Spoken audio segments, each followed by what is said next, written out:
So, ayan o, dumikit na siya guys.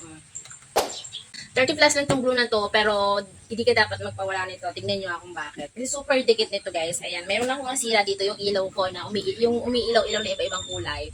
Nawala yung pinaka-tornilyo niya rito. So, hindi na siya madikit. Ito metal siya, plastic. Na-try natin ngayon ha. Ididikit ko kasi nawala yung ano niya. So, lalagyan natin tong ilaw natin.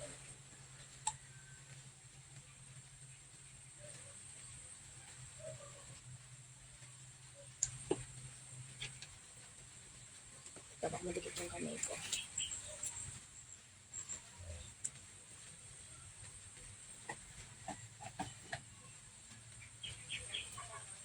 Ayan, hayaan lang natin yan dyan. Para hindi matumba. Okay. Tingnan natin. O, diba? O. Tuyuin lang natin siya. So, meron pa ako ditong sapatos. Ayan. Pwede ito sa metal, sa plastic, sa rubber. Ayan, sa mga sapatos natin. Pwede siyang ipandikit, guys. Ito namang shoes na to. Hindi ko naman na to sinusuot. Kaya lang, matagal lang ito. Unang sapatos na nabili ko to nung nag-abroad ako. 2014. Ayan. 2014 pa to, guys, ha. Nung nasa UAE pa ako. So, ayan. Nababakbak na yung pinakagilid niya. Ayan, tingnan nyo, oh. So, didikit. Ang tibay nito, Skechers. Oh, ayan, oh. So, didikit natin yan, guys. Sobrang nawawala na siya sa ano niya.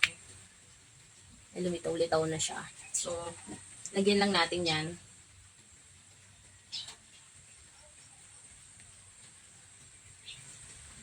Legit to guys, napakatibay nito. As in. Punuin ko na hanggang doon. Pinulpod ko na siya. Pag kasi di mo ginagamit yung isang bagay, ano, dali siyang masira. O, ayan. O. So, lagyan na natin siya lahat.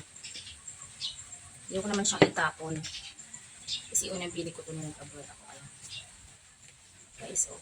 Dito lang siya. Oh, dito mo siya ilalagay, ha.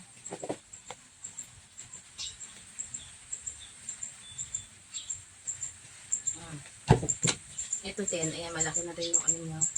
Butas niya. Ay! Sablay. Ayan.